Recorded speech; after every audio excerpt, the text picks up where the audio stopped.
இன்றைக்கு நான் உங்களோடு கூட பேச இருக்கிற தலைப்பானது ஒரு ஆலோசனையாக இல்லாவிட்டால் ஒரு வழிமுறையான ஒரு செய்தியை உங்கள் மத்தியிலே கொண்டு வர விரும்புகிறேன். ஒரு இன்ஸ்ட்ரக்ஷனல் ப்ரீச்சிங். பிரசங்கத்தில் பல பரிமாணங்கள் இருக்கிறது.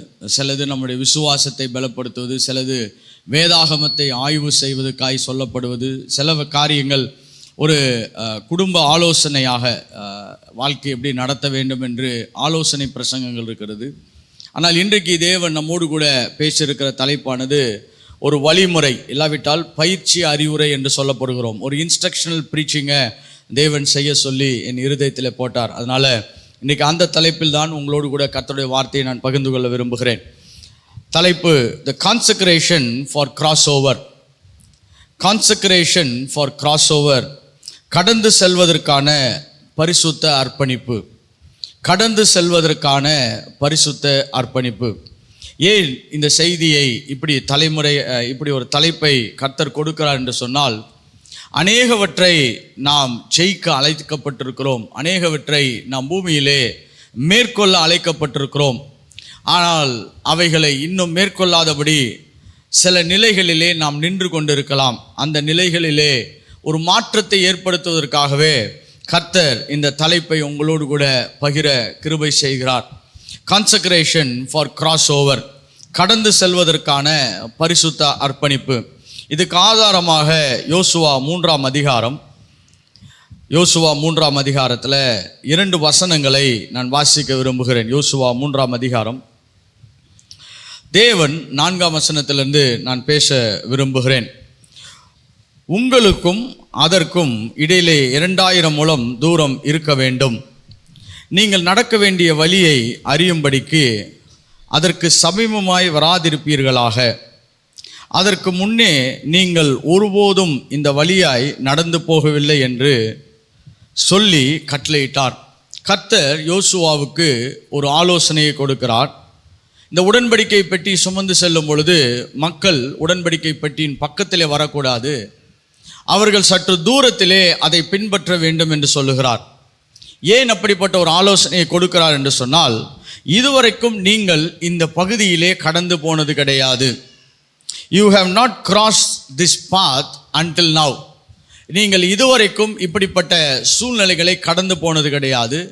இனிமேல் அப்படிப்பட்ட சூழ்நிலைகளை நீங்கள் கடந்து போகிறீர்கள். அதற்கு உங்களை ஆயத்தமாய் இருக்கும்படியாக தேவன் யோசுவாவுக்கு ஆலோசனை சொல்லி, யோசுவா பின்பு ஜனங்களுக்கு இங்கே ஆலோசனை சொல்லுகிறார், அறிவுரை சொல்லுகிறார். அது மட்டும் இல்லை, 5ஆம் வசனத்தை வாசிக்கும் பொழுது யோசுவா ஜனங்களை நோக்கி, உங்களை பரிசுத்தம் பண்ணி கொள்ளுங்கள், நாளைக்கு கர்த்தர் உங்கள் நடுவிலே அற்புதங்களை செய்வார். 2 வசனங்களையும் நாம் இணைத்து தான் பார்க்க அழைக்கப்படுகிறோம். நீங்கள் இதுவரைக்கும் இந்த வழியே போனதில்லை. You are going to cross something that you have not crossed before. இதுவரைக்கும் கடந்து போகாத ஒரு பகுதிகளை நீங்கள் கடந்து போகிறீர்கள். அதற்காக நீங்கள் செய்ய வேண்டியது உங்களை நீங்களே பரிசுத்தப்படுத்திக் கொள்ளுங்கள். அதனால தான் இந்த தலைப்பை கான்சக்ரேஷன் ஃபார் கிராஸ் ஓவர் என்று வைக்க கர்த்தர் உதவி செய்தார். கடந்து செல்வதற்கான பரிசுத்த அர்ப்பணிப்பு, இல்லாவிட்டால் பரிசுத்தமாக்கப்படுதல் என்று சொல்லலாம்.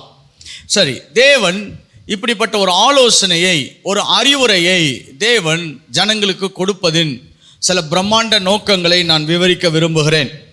இந்த ஜனங்கள் எகிப்திலிருந்து புறப்பட்டு கிட்டத்தட்ட 40 ஆண்டுகளாயும் இவர்கள் போய் சேர முடியாத ஒரு இடத்தை இப்பொழுது சேருவதற்கு அருகாமையிலே நின்று கொண்டிருக்கிறார்கள். They have certain challenges that they couldn't cross it for last 40 years. அவர்களால் 40 ஆண்டுகள் தாண்டி போக முடியாத ஒரு இடத்தை தாண்டுவதற்கான ஒரு தருணத்திலே நின்று கொண்டிருக்கிறார்கள். அப்போ தேவன் இவர்களுக்கு கொடுக்கக்கூடிய அற்புதமான அறிவுரை, உங்களை நீங்களே பரிசுத்தமாக்கி கொள்ளுங்கள். Consecrate yourself to see the amazing work of God tomorrow. நீங்கள் நாளைக்கு பிரம்மாண்டத்தை பார்ப்பதற்கு இன்றைக்கு உங்களை பரிசுத்தப்படுத்தி கொள்ளுங்கள். நான் இந்த வசனத்தை தியானிக்கும் பொழுது இப்படிதான் அநேக வேளைகளிலே சபையும் ஒரு ஆரம்ப கட்டத்திலிருந்து புறப்பட்டு ஒரு பெரிய அற்புதங்கள், அடையாளங்கள், ஒரு பெரிய அதிசயங்கள், சுகந்தரிக்க வேண்டிய எல்லைகளை சுகந்தரிப்பதற்கு அருகாமையிலே நின்று கொண்டிருக்கலாம். விசேஷமாய் நம்ம எல்லாம் இந்த ஆண்டின் நிறைவு பகுதிக்கு வந்து கொண்டிருக்கிறோம். நம்ம எல்லாருக்கும் ஒரு பெரிய ஜெப ஏக்கம் இருக்கும். இந்த ஆண்டு சந்தித்த அநேக சவால்களை நாங்கள் இனிமேல் சந்திக்கக்கூடாது, ஒரு புதிய பரிமாணத்துக்குள்ளாய் நாங்கள் கடந்து செல்ல வேண்டும், எங்களுக்கென்று தேவன் வைத்திருக்கிற அந்த அற்புதமான நிலைகளுக்குள்ளாய் நாங்கள் போக வேண்டும் என்ற ஒரு பெரிய பேரானந்தம், ஒரு எதிர்பார்ப்பு, ஒரு ஆசையோடு நாம் கடந்து செல்லலாம். அதற்கு தேவன் கொடுக்கக்கூடிய ஆலோசனை செய்தியாக தான் இவைகள் வைக்கப்பட்டிருக்கிறது. எப்பொழுதுமே ஒரு இடத்தை பழைய நிலைகளை கடந்து புதிய நிலைகளுக்குள்ளாய் போவதற்கு முன்பாக கர்த்தர் நம்மளை ஆயத்தப்படுத்துவது உண்டு. God prepares us so that we will be capacitated to cross over. நாம் புதிய நிலைகளுக்குள்ளாக, புதிய அத்தியாயங்களுக்குள்ளாக, புதிய சூழ்நிலைகளுக்குள்ளாக, புதிய சம்பவங்களுக்குள்ளாய் கடந்து செல்வதற்கு முன்பாக தேவன் நம்மை ஆயத்தப்படுத்துவது உண்டு. இதை தான் தேவன் பழைய ஏற்பாட்டிலே வேறொரு இடத்திலும் இதையே செய்திருக்கிறார். யாத்திராகமம் 19ஆம் அதிகாரம் 10ஆம் வசனத்தை நாம் வாசிப்போம் என்று சொன்னால், கர்த்தர் மோசேயை நோக்கி, நீ ஜனங்களிடத்தில் போய் இன்றைக்கும் நாளைக்கும் அவர்களை பரிசுத்தப்படுத்தி அவர்கள் தங்கள் வஸ்திரங்களை துவைத்து 3ஆம் நாளைக்கு ஆயத்தப்பட்டிருக்க கடவர்கள். 3ஆம் நாளில் கர்த்தர் சகல ஜனங்களுக்கு பிரத்யட்சமாய் சீனாய் மலையிலே இறங்குவான். தேவன் சில பிரம்மாண்டமான காரியங்களை செய்யும் பொழுது, சில ஆவிக்குரிய புதிய நிகழ்வுகளை தேவன் செய்யும் பொழுது ஜனங்களை தேவன் ஆயத்தப்படுத்த சொல்லுகிறார். இன்றைக்கும் நம்முடைய வாழ்க்கையில சில சவால்களுக்கு உட்பட்டு நாம் நின்று கொண்டிருக்கலாம். சில சந்திக்க முடியாத பிரச்சனைகளை சந்தித்து அதை நாம் எப்படி மேற்கொள்வோம் என்ற சில கேள்விகளிலே நாம் நின்று கொண்டிருக்கலாம். we may be standing on certain challenges. பாருங்க, எப்பொழுதெல்லாம் சவால்கள் வருகிறதோ அவைகள் நம்மளை சில கேள்விகளை கேட்கக்கூடிய நிலைகளுக்கு கொண்டு போகும். நான் எப்படி இந்த இடத்தை கடக்க முடியும்? யோசுவாவுக்கும் இதேதான். இப்ப யோர்தானை கடந்து சென்று அவர் அந்த தேசத்தை சுதந்தரிக்க வேண்டும். அதை எப்படி செய்ய போகிறது என்ற ஒரு பெரிய குழப்பத்தில் யோசுவா நின்று கொண்டிருக்கிறார். அப்பொழுதுதான் கர்த்தர் சொல்லுகிறார், உடன்படிக்கை பெட்டியை சுமக்கிற ஆசாரியர்களை ஆயத்தம் பண்ணு, பின்பு ஜனங்களையும் அவர்களையும் பரிசுத்தமாக்கு என்று சொல்லி தேவன் ஆலோசனை கொடுக்கிறார். எப்பொழுதுமே தேவன் புதிய திட்டங்கள், புதிய காரியங்கள், புதிய முறைகளை செய்வதற்கு நம்மளை ஆயத்தப்படுத்துவது தேவனுடைய தீர்மானமாகவே இருக்கிறது. அதனால்தான் இன்றைக்கு இந்த செய்தி நம்மளை வரும் காலங்களுக்கு ஆயத்தப்படுத்தக்கூடிய செய்தியாய் நான் சொல்ல விரும்புகிறேன். It is a preparation message to face our 2026. 2026 நாம் வெற்றிகரமாக சந்திப்பதற்கான ஒரு செய்தியாக தேவன் இதை கொடுக்க விரும்புகிறார். எப்பொழுதெல்லாம் தேவன் நம்மளை புதிய நிலைகளுக்குள்ளாக நகர்த்த விரும்புகிறாரோ அப்பொழுதெல்லாம் தேவன் நம்மை ஆயத்தப்பட சொல்லுகிறார். ஏனென்று சொன்னால் ஆயத்தம் தான் நம்மளை புதிய நிலைகளுக்குள்ளாய் கொண்டு செல்கிறது. இல்லாவிட்டால் புதிய டைரக்ஷன்ஸ், ஒரு வழிகாட்டுதலை நமக்கு உண்டு பண்ணுகிறது. ஒரு புதிய நோக்கங்களுக்குள்ளாய் நம்மளை கொண்டு போய் செல்லுகிறது. ஒரு புதிய அசைவுகளுக்குள்ளாய் நம்மளை கொண்டு போய் சேர்க்கிறது. அதனால் ஆயத்தம் இல்லாமல் நாம் புதிய திட்டங்களுக்குள்ளாய் நுழைவது ரொம்ப கடினமாக மாற்றப்படலாம். இல்லாவிட்டால் ஒரு சில வேளைகளில் சேலஞ்சஸ் மேபி அவர் பர்சனல் லைஃப், நம்முடைய தனிப்பட்ட வாழ்க்கையில் எந்த வேலைக்கு போவது, எப்படி நான் இந்த பிரச்சனைகளை ஜெயித்து எனக்கு ஒரு நல்ல சுமூகமான ஒரு வாழ்க்கையை நான் அமைத்து கொள்வது, இப்படிப்பட்ட சில கேள்விகளிலும் நாம் நின்று கொண்டிருக்கலாம். ஒரு சில தொழில் ரீதியான கேள்விகள் இருக்கலாம். இந்த தொழிலை நான் எப்படி அடுத்த கட்டத்துக்கு நகர்த்துவது, இன்னும் நான் எப்படி அதை ஒரு லாபகரமான தொழிலாய் மாற்றுவது என்ற பல கேள்விகள் நமக்கு தொழில் ரீதியாக இருக்கலாம். ஒரு சிலருக்கு குடும்ப ரீதியான கேள்விகளாக இருக்கலாம். இப்பொழுதே தேக்க நிலையில் இருக்கக்கூடிய அநேக சூழ்நிலைகளை நான் எப்படி மாற்றுவது, எப்படி நான் ஒரு இடம் வாங்குறது, இல்லாட்டி எப்படி ஒரு வீடு கட்டுறது, இல்லாவிட்டால் பிள்ளைகளுக்கு எப்படி திருமணம் செய்து வைப்பது, இல்லாவிட்டால் ஊழிய நிலைகளிலே நமக்கு இப்படிப்பட்ட ஒரு சவால்கள் இருக்கலாம். எப்படி நான் இன்னும் அடுத்த பெஸ்ட் காரியத்தை கர்த்தருக்காக செய்வது, எப்படி நான் இன்னும் அநேக ஜனங்களை கிறிஸ்துவண்டையில் கொண்டு வருவதற்கு நான் எப்படிப்பட்ட வழிகளை கடைபிடிப்பது என்ற பல கேள்விகள் மத்தியிலே நின்று கொண்டிருக்கலாம். அதனால கிராஸ் ஓவர் என்பது எல்லாருமே தங்களுடைய வாழ்க்கையிலே சந்திக்கக்கூடிய ஒரு சவால்களாகவே இருக்கிறது. நாம் ஒரு நிலையிலிருந்து மற்ற நிலைகளுக்கு மாற்றப்படுவதற்கு அந்த இடத்திலே சில சவால்களை நாம் சந்தித்து கொண்டே இருக்கிறோம். ஆனால் தான் தேவன் இவர்களுக்கு ஒரு பிரத்யட்சமான ஆலோசனை கொடுக்கிறார். இவர்களை என்ன சொல்லுகிறார்? நீங்கள் உங்களை பரிசுத்தம் பண்ணிக்கொள்ளுங்கள். Consecrate your self. நீங்கள் உங்களை என்ன பண்ணுங்கள்? பரிசுத்தம் பண்ணிக்கொள்ளுங்கள். முதலாவது இந்த பரிசுத்தம் என்ற வார்த்தையை சற்று வேதாகமத்திலிருந்து விளக்க விரும்புகிறேன். நான் நடைமுறை விளக்கத்துக்கு போவதற்கு முன்பாக வேதாகம விளக்கத்துக்குள்ளாய் உங்களை கொண்டு செல்ல விரும்புகிறேன். கான்செக்ரேட் என்பது எபிரேய வார்த்தையில கடோஷ் என்ற வார்த்தையின் அடிப்படையில் பேசப்படுகிறது. கடோஷ் என்று சொன்னால் பரிசுத்தர் என்ற அர்த்தம். அதனால்தான் அநேக வேளைகளிலே தேவன் பரிசுத்தர் பரிசுத்தர் பரிசுத்தர் என்ற வார்த்தை தொடர்ந்தும் பூமியிலும் ஒலித்து கொண்டிருக்கிறது, அது பரலோகத்திலும் ஒலித்து கொண்டிருக்கிறது. கடோஷ் என்ற வார்த்தையை லேவியராகமம் 11ஆம் அதிகாரத்திலே 44ஆம் வசனத்திலே நாம் இப்படியாக வாசிக்கிறோம். நான் பரிசுத்தராய் இருக்கிறதுனாலே நீங்களும் என்ன பண்ணுங்கள்? பரிசுத்தராய் இருங்கள். பி ஹோலி ஃபார் ஐ ஆம் ஹோலி. தேவனுடைய இந்த செய்தியானது நான் பரிசுத்தராய் இருக்கிறேன். One of the very nature of God. நாம் சொல்லுவோம் அடிப்படை சுபாவம் தேவனுடைய தன்மைகளிலே ஒன்று என்னவென்று சொன்னால் அவர் பரிசுத்தராய் இருப்பது. அவர் அப்பாவாய் இருக்கிறார், ராஜாவாய் இருக்கிறார், ஆளுகிறவராய் இருக்கிறார். எல்லா பரிமாணங்களும் இருந்தாலும் அவர் தன்னை குறித்து இந்த பூமியிலே பிரித்து காண்பிக்கக்கூடிய ஒரே வார்த்தை நான் பரிசுத்தர், நான் பரிசுத்தர். அதனால்தான் வேதாகமும் இந்த கடோஷ் என்ற வார்த்தையை ரொம்ப ரொம்ப ரொம்ப பக்திக்குரிய வார்த்தையாக பேசப்படுகிறது. அதனால்தான் தேவன் பரிசுத்தராய் இருக்கிறது போல உங்களையும் என்னையும் தேவன் பரிசுத்தராய் மாற்றிக்கொள்ள அழைக்கிறார். இப்போ புதிய ஏற்பாட்டிலும் அநேக இடங்களிலே இந்த பரிசுத்தமாக்கப்படுதலை குறித்து வேதாகமம் பேசிக்கொண்டே இருக்கிறது.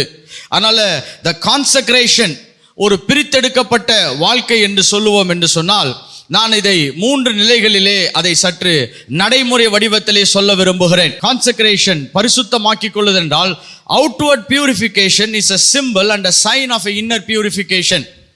நீங்கள் உங்களை சுத்தமாக்கிக் கொள்வதின் அடையாளமாக வெளியரங்கமான சுத்தத்தை குறித்து பேசப்படுகிறது. பழைய ஏற்பாட்டில் வெளியரங்கமான சுத்த நிலைகள் அதிகமாய் பேசப்படும். தண்ணீரினால் அவர்கள் சுத்தமாக்கப்படவும், சரியான துணிமணிகளை அவர்கள் உடுத்தப்பட வேண்டும், அடுத்தது அவர்கள் மேல் எண்ணெய் பூசப்பட வேண்டும். இப்படி சுத்தமாக்குதலுக்கு வெவ்வேறான பழைய ஏற்பாட்டு அர்த்தங்கள் இருக்கிறது. ஆனால் புதிய ஏற்பாட்டிலே பரிசுத்தமாக்கப்படுதல், சுத்தமாக்கப்படுதல், நாளைக்கு நீங்கள் பெரிய காரியங்களை பார்ப்பதற்கு இன்றைக்கு புதிய ஏற்பாட்டிலே எப்படி நம்மளை சுத்தமாக்கி கொள்ளலாம் என்று சொன்னால், ஒரு சுத்தமான இருதயத்தை நாம் உருவாக்குவதன் மூலமாக, a purified heart, இல்லாவிட்டால் ஒரு purified attitude, ஒரு சுத்தமாக்கப்பட்ட ஒரு மனநிலை என்று சொல்ல விரும்புகிறேன். மூன்றாவதாக ஒரு சுத்தமாக்கப்பட்ட நோக்கம் நிறைந்த வாழ்க்கை, a purified purposeful life. So தேவன் ஒரு பிரம்மாண்டத்துக்குள்ளாக, ஒரு மாற்றத்துக்குள்ளாக, ஒரு புதிய வழிகளுக்குள்ளாய் நம்மளை கொண்டு செல்வதற்கு ஒரு சுத்தமான இருதயத்தை தேவன் ஆயத்தம் செய்ய விரும்புகிறார். ஒரு சுத்தமான நோக்கத்தை நம்முடைய வாழ்க்கையிலே ஆயத்தம் செய்ய விரும்புகிறார். ஒரு சுத்தமான சிந்தனையை தேவன் ஆயத்தம் செய்ய விரும்புகிறார். பாருங்க, எகிப்திலிருந்து யூதர்கள் புறப்பட்டு விட்டார்கள்.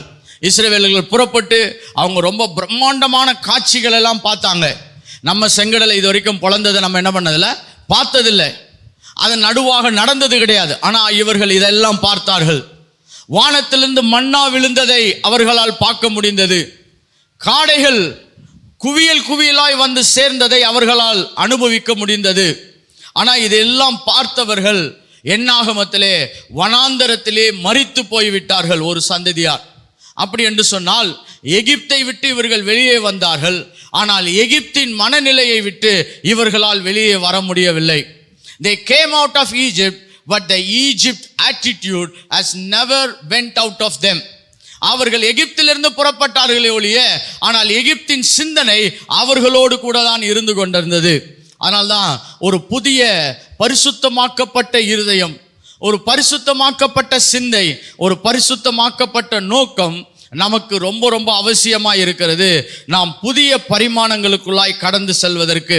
அதனால தான் இந்த காலை வேளையிலே நான் இவைகளை குறித்து சற்று உங்களுக்கு விவரமாக சொல்லி அதனுடைய சில முக்கியமான நிலைகளை விவரிக்க விரும்புகிறேன். ஏன்னா இதை நம்ம அதிகமாய் சிந்திக்க அழைக்கப்படுகிறோம். கர்த்தர் பிரம்மாண்டங்களையும் அற்புதமான நிலைகளையும் செய்வதற்கு முன்பாக கர்த்தர் நம்மளை ஆயத்தப்படுத்துவதை தேவன் திட்டமாக வைத்திருக்கிறார். இயேசு கிறிஸ்து பூமியில வருவதற்கு முன்பாக கூட யோவான் ஸ்தானகனை அனுப்பி வழியை ஆயத்தம் பண்ணுகிறவனாய் ஒரு தீர்க்கதரிசியை தேவன் வைத்தான். God always worked in the method of preparation.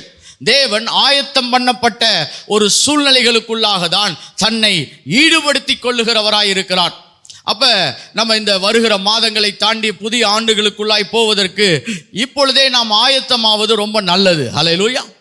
பாருங்க, ஒரு நல்ல ஒரு வேலைக்கு போகணுன்னா இப்பயே பிள்ளைங்கள்லாம் என்ன பண்ணுறாங்க, 11th 12thலேருந்தே சீரியஸாக என்ன பண்ணுறாங்க, படிக்கிறாங்க. அப்புறம் காலேஜை தேர்ந்தெடுக்கிறார்கள், நல்ல ஒரு பாடத்திட்டத்தை தேர்ந்தெடுக்கிறாங்க, தீவிரமாய் படிக்கிறாங்க. ஏன்னா ஒரு நல்ல வேலை கிடைக்கணும், இல்லை ஒரு நல்ல தொழில் தொடங்க வேண்டும் என்று குறைந்தது ஒரு 5 வருடத்திலிருந்து 6 வருடங்கள் தங்களை ஆயத்தப்படுத்துகிறார்கள்.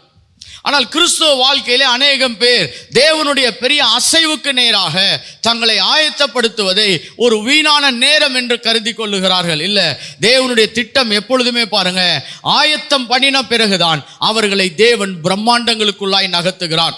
அவர்கள் பரிசுத்தமாக்கப்பட்ட நிலைகளுக்குள்ளாய் வந்தவுடனே அந்த மொமெண்ட்ஸ் ஆஃப் கிரேட்னஸ், அந்த அற்புதத்தின் நிலைகள் அவர்களுக்கு தானாக நிறைவேற ஆரம்பிக்கிறது. அல்லதான் கிறிஸ்துவ வாழ்க்கையிலே நம்மை நாமே சுத்திகரித்து கொள்ளக்கூடிய ஒரு மனநிலையை உடையவர்களாய் நம்மை மாற தேவன் அழைக்கிறார்.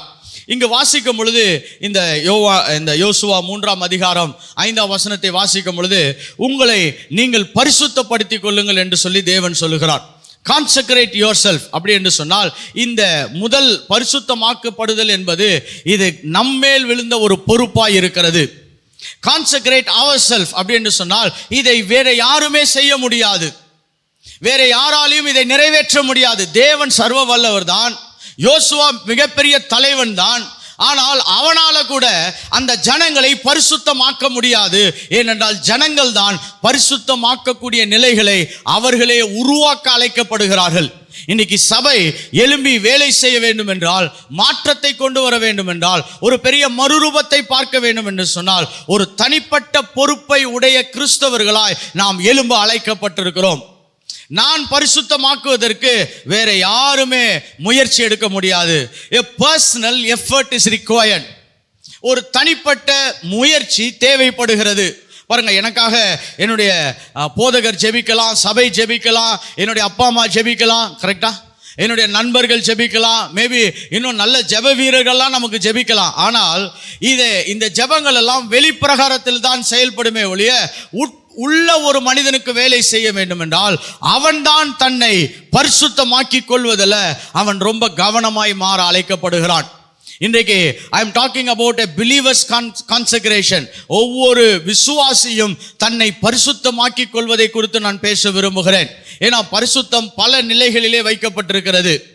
அதை நான் மேலோட்டமாய் சொல்ல விரும்புகிறேன். பரிசுத்தவான்கள் பரிசுத்தமாக்கப்படுவது, it's a consecration of believers. ஒரு விசுவாசி பரிசுத்தமாக்கப்படுவது. அடுத்தது நம்ம எப்படி சொல்லலாம் என்று சொன்னால், ஒரு தேவன் நம்மளை சில பொறுப்புகளை கொடுத்து அதன் அடிப்படையிலே நம்மளை பரிசுத்தமாக்கப்படுவது. இட்ஸ் கால்ட் ஸ்டூவர்ட்ஷிப் கான்செக்ரேஷன் என்று சொல்லுகிறோம். கர்த்தர் நம்மளை கண்காணியாக வைத்து நம்மளை பரிசுத்தமாக்கப்படுகிற நிலைக்கு அழைக்கிறவராய் இருக்கிறார். 3வது ஆசாரியத்துவத்தின் பரிசுத்தம். 4வது நசரேய பரிசுத்தம் என்று சொல்லுகிறோம். 5வதாக இப்படி சொல்றோம் பாருங்க, இந்த யூனக்ஸ் என்று சொல்லுவோம், அன்னகர்களின் பரிசுத்தம். So there are 5 layers of consecration. ஆனால் நம்ம இன்னைக்கு அதிகமாய் தியானிக்க போகிறது என்னவென்று சொன்னால், a believer's level of consecration.